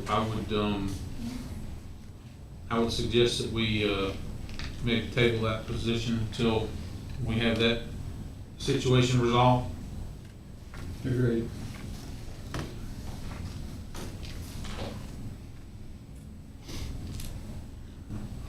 Next is a position on the Housing Authority Board, reappointment of Dennis McMahon. So moved. Motion by by Commissioner Garrison, second by Commissioner Briggs. Any discussion? Hearing none, all in favor? Another seat on the Housing Authority Board, motion to reappoint Chris Watson. I'll make it in the form of a motion. Is there a second? Second. Second by Commissioner Garrison. Any discussion? Hearing none, all in favor?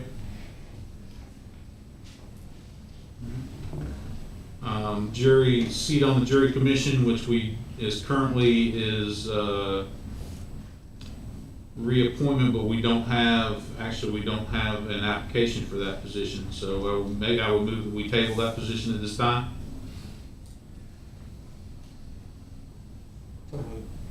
Well, I moved it. Is there a second? Second by Vice Chairman Hensley.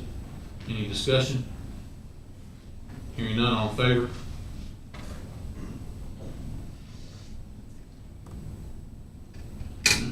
Up next is open position on the DSS board.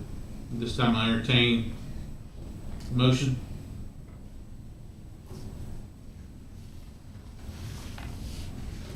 We've got one that's turned out, so. I make a motion for Cindy Davidson to serve. We have a motion by Commissioner Garrison for Cindy Davidson to serve on DSS board. Is there a second?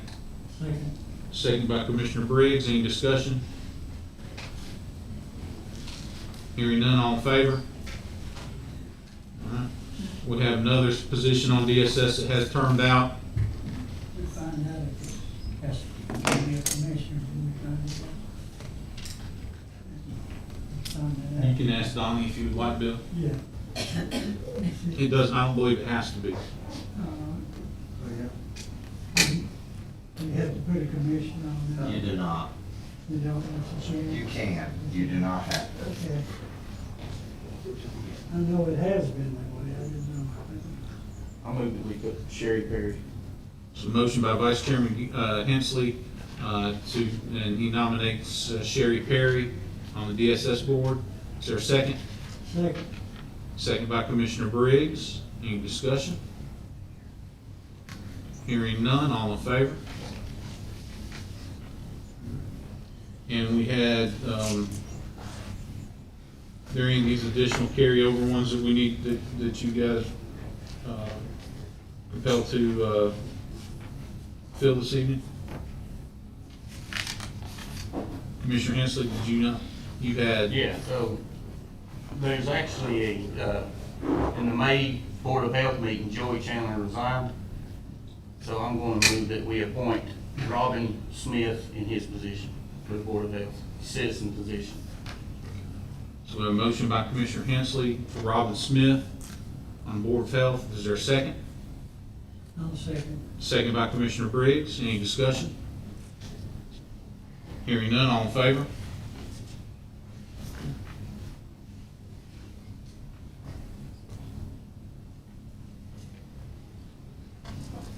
Any additional nominations?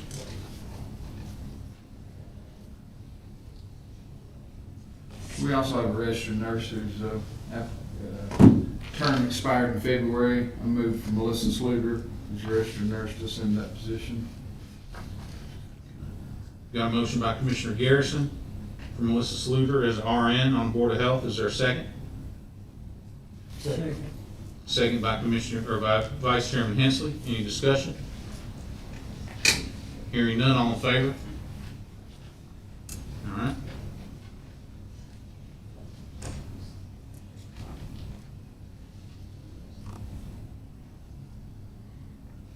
Any additional appointments? Just have a question on that Transportation Advisory Board. We just don't have an applicant for that, or? That is correct. That is for that's for a private transportation provider, that position is limited to that. And the only other one that we had in the county has stopped doing business in the county at this time. So, and their statutory requirement for that is a position that provides private transportation. No provisions for defaulting if there's not one, that we can appoint someone outside the county. We'll have to explore that opportunity. I'm not sure, I'm not sure, I would assume they would allow that, but I'm not positive. We'll have to research that.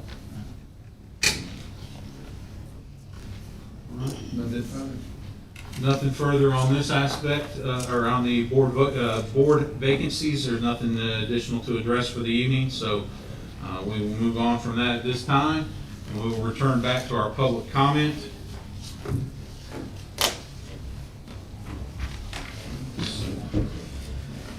and I miscounted earlier, so we actually have, there's a second page to the public comment list. We still had, even with adding Judy Major back on to the end, we had spot for one more that would be Mary Sauls Kelly if she's still here. So she'll be our final person to speak for public comment. But first up is going to be Catherine Hubbard. Ms. Hubbard, come on up. Same rules apply, 3 minutes. Please state your name and your community. My name is Catherine Hubbard. I live in the Little Laurel community of Shelton Laurel, right on 208. I've been here for 20 years. I feel like you guys are surprised by this opposition. So I feel like if the rumor that we've heard is that you would like to dissolve the Board of Health and you would replace it with yourselves, then that probably means that you've done a lot of homework and you're up and ready to go. I assume that you would have attended a lot of Board of Health meetings before now. Any Board of Health meetings. So you get kind of the flow of who they are and what they're doing, how long those meetings are.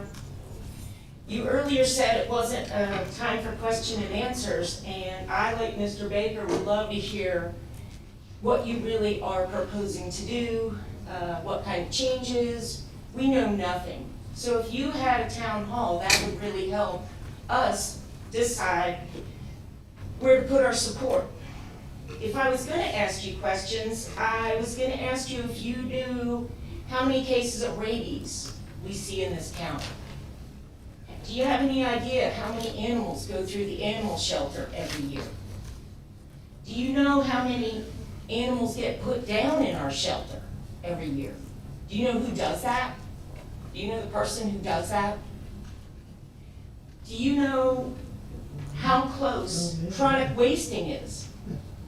The closest county to us, as it's coming in from eastern North Carolina. That's a public health issue. Do you know how many pregnant women, children, and infants that the health department sees every year? Do you know how many wells are treated every year? Do you know who do you go to get your well treated? You know, you can get your soil tested right here in this building, they'll send it off for you. But this isn't where you do water, it's in a different place. Do you know if radon is an issue in our county?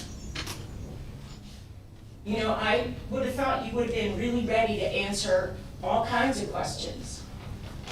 Because if you don't know, what I do know is, it's okay right now. You don't have to know. You know why? Because all of us are protected by the trusted professionals dedicated to the health and welfare of the people of this county, the animals of this county, and the water of this county. Those people are, most importantly, the people on that Board of Health, the people that work in the agencies within the Department of Health. They know this county better than probably anybody else other than our Sheriff's Department. Thank you, Ms. Hubbard. What I'm going to say is, Thank you, I Ms. want Hubbard. you to have that much knowledge.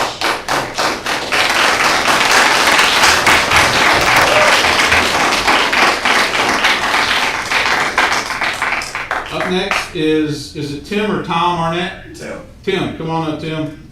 Mr. Arnett, floor is yours, sir. Hi, I'm Tim Arnett in Hot Springs. Just want to say, the 11 years that my wife and I have been here, we're business owners, we've dealt a lot with the health department, specifically the health inspectors, environmental, with buying a home here, and now working with everyone trying to get reopened after clean. Can't say enough about what the health inspectors have tried to do to help everybody get back open, what all the inspectors are doing to just get back open. And I'm kind of in that spot of, if it ain't broke, don't fix it. So I don't necessarily understand why we're thinking about dissolving the Board of Health and making changes, but I don't know everything going on. So I would just ask if these are good decisions, and I'm assuming you think they are, or you wouldn't be contemplating them, to make something accessible to all of us so we can feel comfortable about these changes. Because at the moment, the rumor mill is exploding. And I heard that the health inspectors are just gonna disappear and they're gonna be brought in from Raleigh or somewhere out. And so the cost to have health inspectors is gonna skyrocket, and it's going to affect prices to renew permits. And I've heard that, you know, the environmental is just terrible and we've gotta get rid of them, but then who's gonna do it? So I think most of us are just scared. And there being no transparency makes us more scared. So I would just ask if there is something that can be put together for lay people to review so we know what's happening. So if these are good decisions, which I'm assuming you think they are, that we can quell our fears and feel more confident about these decisions. And that's really my only thing. Thank you, Mr. Arnett. Thank you. Thank you, sir.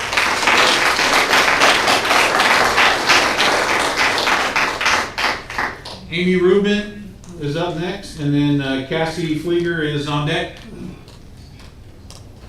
Hey, Ms. Rubin. Hi, nice to meet you guys. I'm Amy Rubin. I live in Hot Springs. My husband and I own Big Pillar Brewing in Hot Springs.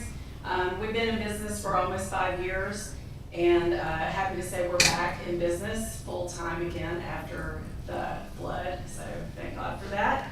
But regarding the Board of Health issues, I am in agreement with many others here, including a lot of what Tim just said, who stated that we need a lot more clarification and a whole lot more explanation about this whole idea. From where I currently stand, in my understanding, I'm strongly against doing away with the current Board of Health. And I also just want to say from our experience that we have had nothing but a very positive and professional experience with our health inspectors. So that's all I want to say tonight. Thank you. Thank you, ma'am.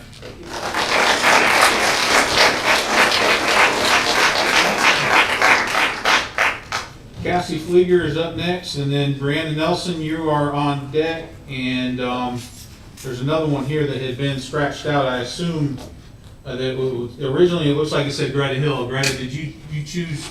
Have you chosen not to do yours? Because if so, I need to add another person.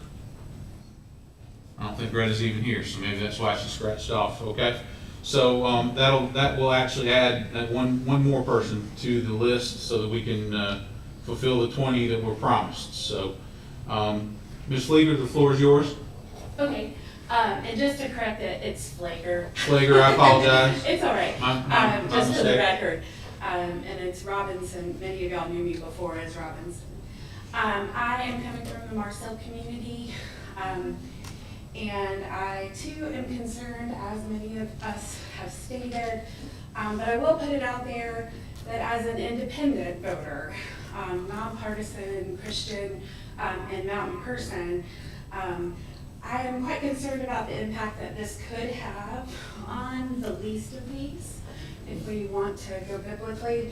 For those of us who have family, neighbors, who are in poverty and in poor health, the children, like my son here, the elders, and the decision to remove informed persons from professional positions with professional training. And my concern is the impact that that will have on the people who don't have power and don't have voices and don't vote or have representation. I will say that a few years ago, while renovating my great-grandparents' old house on Bailey Street, we had a bat and I got exposed.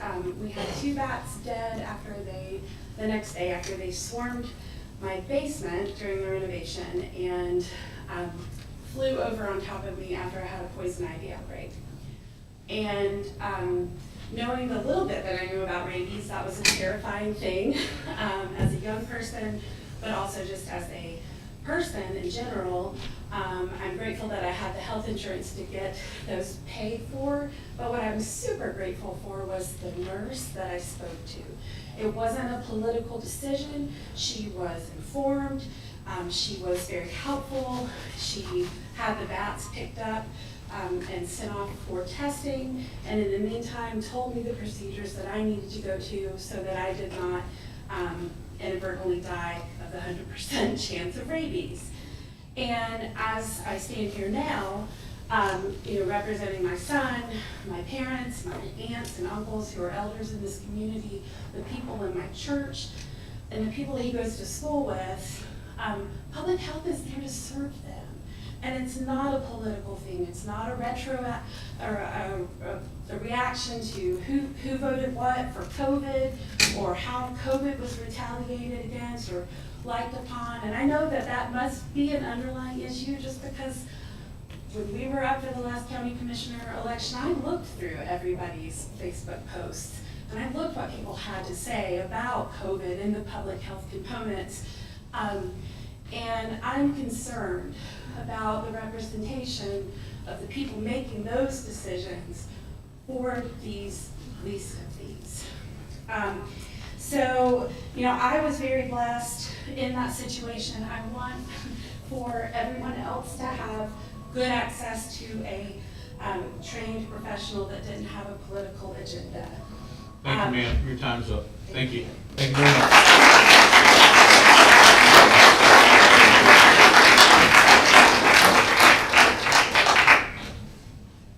All right, Brianne Nelson, correct?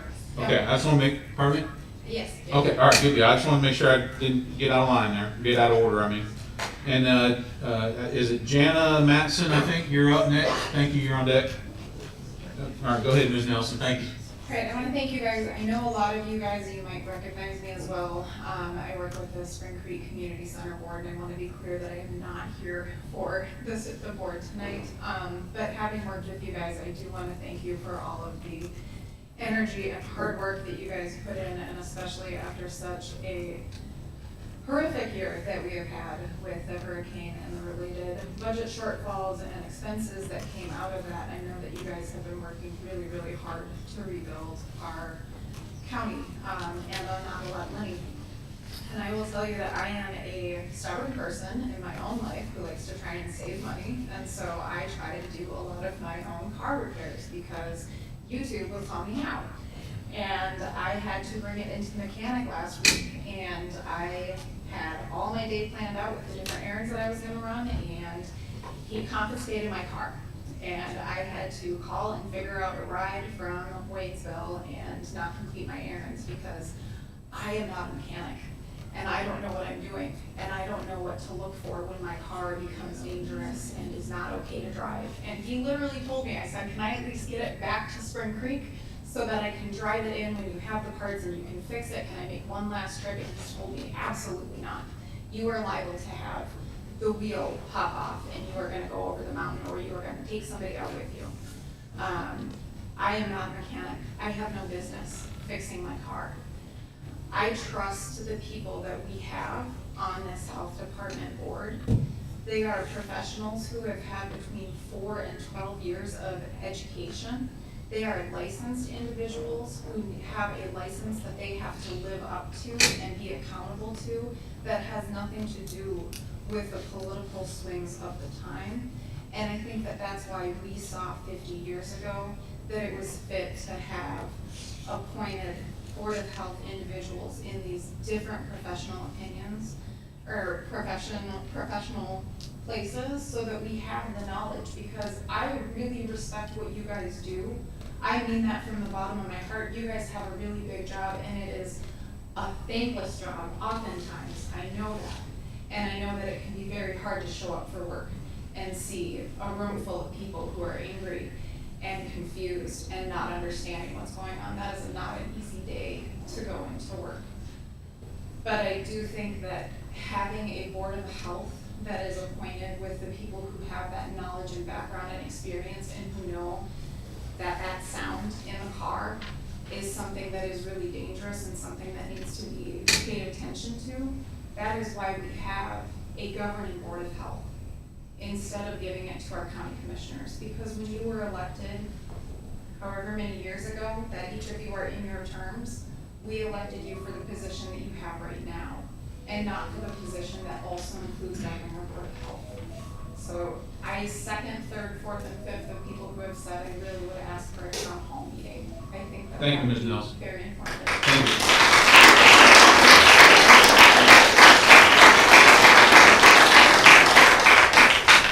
Ms. Madison, is it Jana or Jenna? It's actually Yana. Yana, oh, I apologize. That's all right. My mistake, I wasn't even, well, I was close, but, I mean, I get I'll it. answer anything. Very good, thank you, Ms. Madison. The floor is yours. My name is Yana Madison, and I am a voter and a homeowner and an artist in the town of Marshall, and I absolutely love this community. And I would love an opportunity to listen to the distinguished gentlemen here who were elected to represent us and to understand the justification for this effort underway with the Board of Health. I think I want to speak personally and plainly. I'm not a qualified medical professional, but I feel that our democracy is being whittled away at every level right now. And I know I'm not alone. I think Americans, independent thinkers, women, anyone essentially who doesn't fit the white male Christian model is feeling under threat at this point. And that lays the groundwork for the fear and the anger that you're sensing from this community. The inexplicable move, and it is inexplicable because you have not explained yourself, to take control of our public health has snuck up on us without a formal public announcement, without a forum for discussion with your constituents. And I would like that forum. I would very much like to hear what you have to say on this. I feel that if you push this through as outlined so far, such as it is, that you're going to witness outrage, and we will ride that outrage to the next elections. And I very much look forward to getting to know more about each of you in that process and keeping an open and fair mind. And I hope for an opportunity for dialogue at every level. As they say, no kings, and this is not what democracy looks like. So, thank you very much for listening. Thank you, Ms. Madison.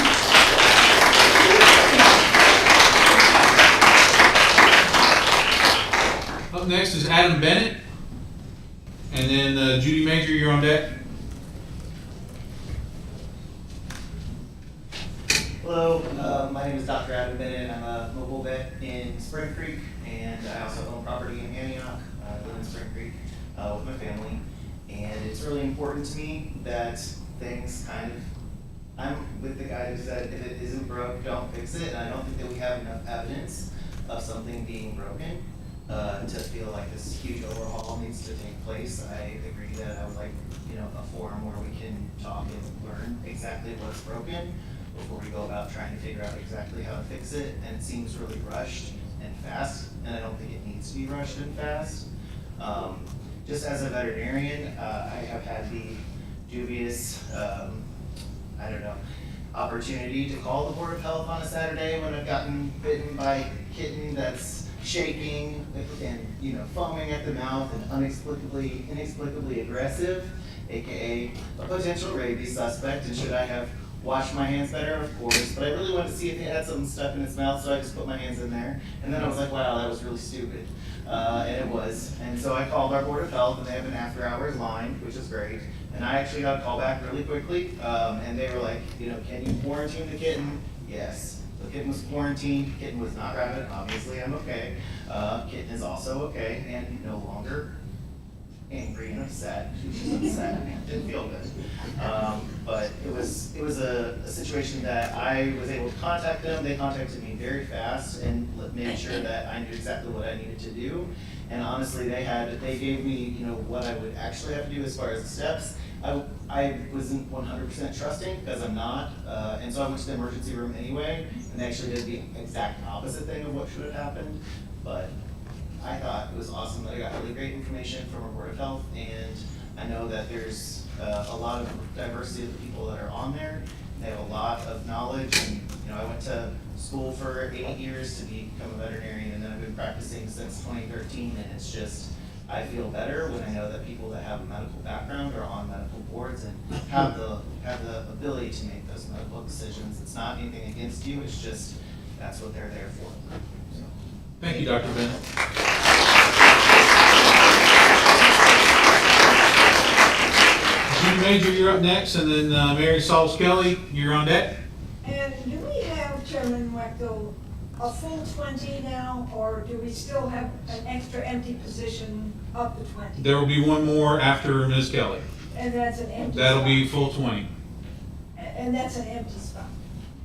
I'm There- just trying to there's- understand whether there's, There's another person that would be cut if you choose to speak. Is that what you're asking? Who's the next person? Larry Berta So I have would Mary. like to speak. Mr. Berta didn't sign up, unfortunately. I did. He did sign up in On the the first earlier page. session. Okay, well, somebody scratched out your name and wrote in Tricia Shapiro. Okay. I just want, if you've already got the 20 people, then I would like to allow Larry Berta to speak.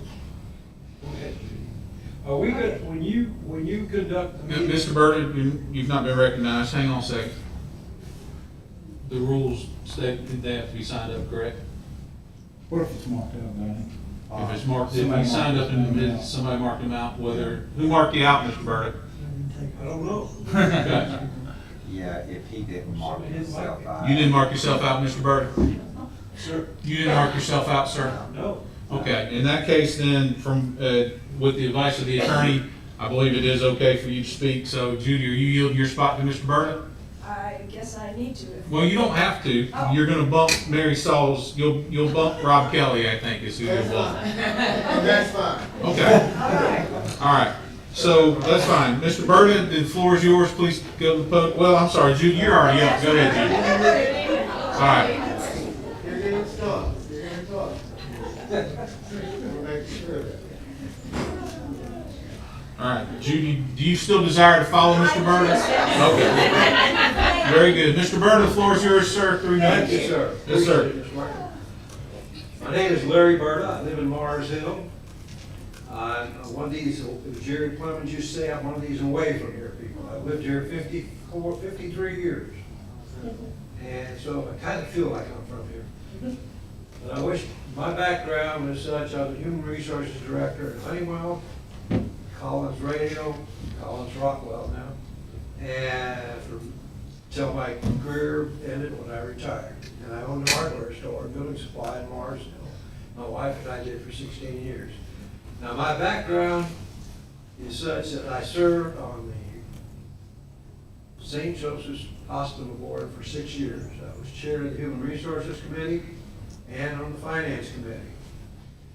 And when I was transferred out west, I served at another hospital out west on their board in Denver. I came back here and I was asked to serve on the board of the Hot Springs Health Program.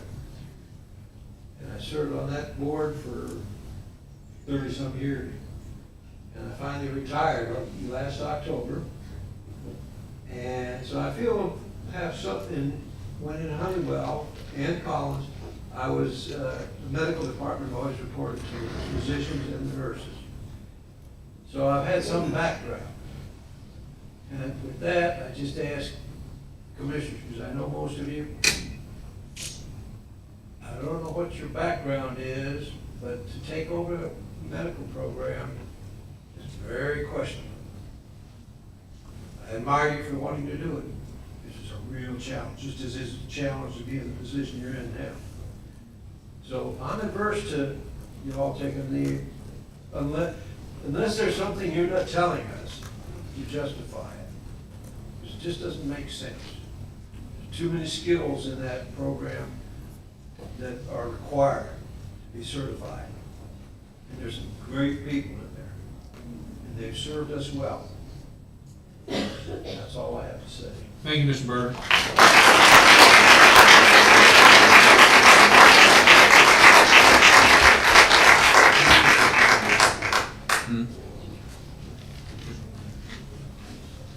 You finally made it, Judy. All right.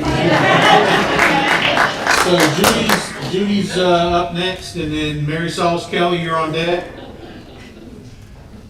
My name is Judy Major, and I'm from Mars Hill. And I thank you for giving me the opportunity opportunity to speak, because it looked like maybe I wasn't going to get to. I'm going to try to be as brief as I can. And what I would like to say, first of all, as I've been learning about this situation, which I've, of course, launched myself into as soon as I heard about the proposed resolution, what I learned, what I've been learning, is that, yes, the commissioners are getting a lot of complaints from the public about the health department. Are you hearing me, Mr. Wagner? Yes, ma'am. Okay, good. Well, I feel like I'm not being listened to, but anyway. So you're getting a lot of complaints.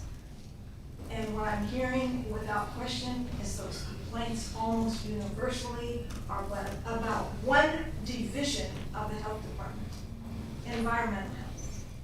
Is that, I'm not gonna ask a question, but that's what I'm hearing. And I've heard that actually from Commissioner Wyatt when I had a long chat with him. Otherwise, our health department has a stellar reputation in this state, in this region. They have recently passed I think it was a 6-year accreditation visit that they had with honors, which is notable. I'm not hearing complaints about any other aspect of the health department. Then why would we consider getting rid of our Board of Health to address the fact that there's one department that's struggling?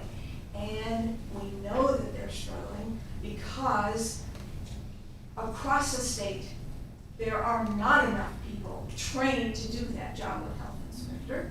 So it's not just our county that has a problem finding enough health inspectors. And also, of course, we have the proverbial problem of not being able to pay the kind of salaries to attract the sort of employees that we need in the department.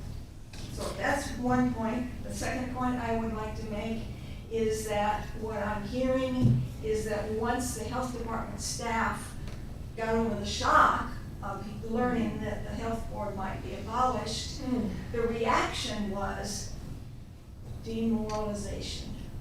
They have worked so hard through COVID and then through the hurricane, dedicating themselves to the health of this county, and all of a sudden, they are hearing that the Board of Commissioners does not believe that their Board of Health can be trusted to govern them or should be governing them. And I will tell you that from what I'm hearing, a lot of those employees, if this happens, will leave the health department. That's your time, Ms. Judy. Thank you, Ms. Major.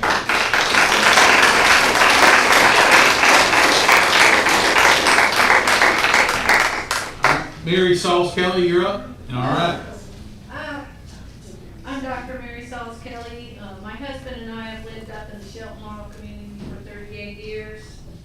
I'm not a medical doctor, but I am an ecologist, and I just want to point out to everyone that we're all connected. We're all connected by the air we breathe, by the water we drink, by the places we go to shop, by the places we go to worship. We're all connected, and we should all be concerned about everybody's health and well-being. One of the reasons Madison County is such a great place to live is our great health delivery systems, the Hot Springs Health Program and the well-centered, nonpartisan Madison County Health Department. It makes a great place where we all live together it makes Madison a great place to live. Why would you want to mess with that? Why would a business owner want to move to a place where their health or their kids or their employees are at the mercy of a politically motivated health system? I know when we moved to Madison County, we heard from some of our old neighbors that this county had a bad reputation of having a political machine that determined who got a job and who didn't. And I think we've moved past that in the past 20 years. Why would we want to move back to that? And why should we pick on individuals who are harmless but may be different? Shame on anyone using religion or values to divide our populace and ruin our economic future. Why take us back to a time when our politics are bad, harmful, and punitive to any of our tax-paying citizens and public servants? Please don't vote to take over the Board of Health. My husband and I rely on the good services of the County Board of Health and the County Health Department employees. I'm sure that their hard work and perhaps unpopular decisions during the COVID pandemic nevertheless saved many lives of people that ended up voting for you. Why worry, and I appreciate your time this evening to set straight about some of the things we've read about in the paper. Not everybody gets the paper. We have an old friend my husband talked to today. He's one of the smartest men up in Shelton Laurel, a leader in our community. Everybody respects him, registered Republican. He didn't know anything about this proposal. He would like to hear more about it. He was concerned about it. You know, in the paper it said you were worried about lawsuits. I don't know if that's true or not. Why worry about hypothetical lawsuits when you should be worrying about real kids in our community that could catch the next measles epidemic and be damaged for life? Why worry about, you need to worry about our old people that may catch the next disease going to Inglewood. We just need a board that is professional, and educated, and that will stand up for everybody's health and well-being. Thank you, Ms. Kelly. We need. Thank you, Ms. Kelly. Thank you, Ms. Kelly.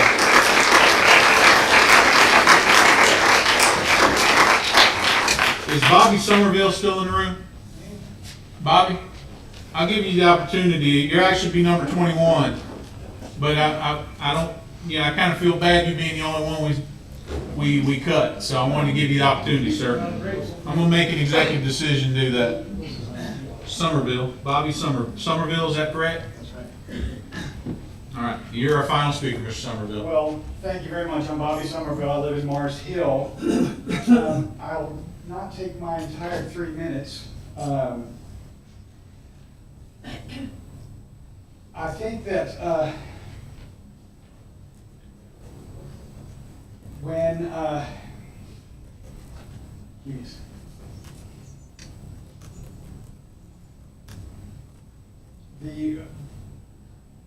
like to be with the smartest people in the room when they make decisions. And if someone's going to be making decisions about the health and well-being of the people in the community, Dr. Sheldon came to my house and helped our cat leave the world last week. And I have the great pleasure of knowing what she's about, and she's one of the smarter people in the room when it comes to taking care of pets. And I know the health director, and she's pretty knowledgeable and smart.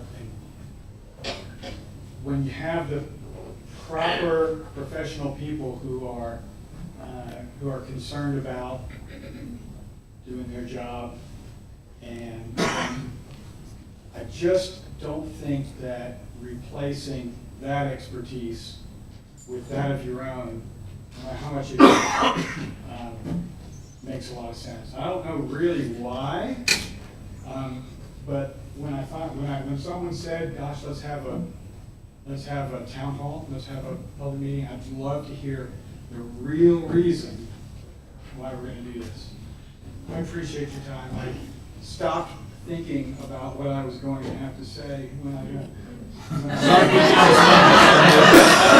This sounded so much better to me in my head back there. But thank you all very much. It's not as easy as it looks, is it, sir? All right. Thank you, Mr. Somerville. All right. This time I'll entertain a motion that public comment be closed. Motion by Commissioner Garrison, second by Vice Chairman Hensley. Any discussion? Hearing none, all in favor? All right. Thank you, everybody that took the time to speak tonight. We appreciate that sincerely. At this point in time, that concludes all the business we have before us on our regular meeting schedule. And I will entertain a motion that we adjourn. Then we have some additional personnel that we've got to go back into for our previous meeting some personnel issues we've got to talk about there that will be a continuation of our meeting that started at 5:30. So at this time, I entertain a motion that we close this meeting, that we adjourn this meeting. Motion by Vice Chairman Hensley, is there a second?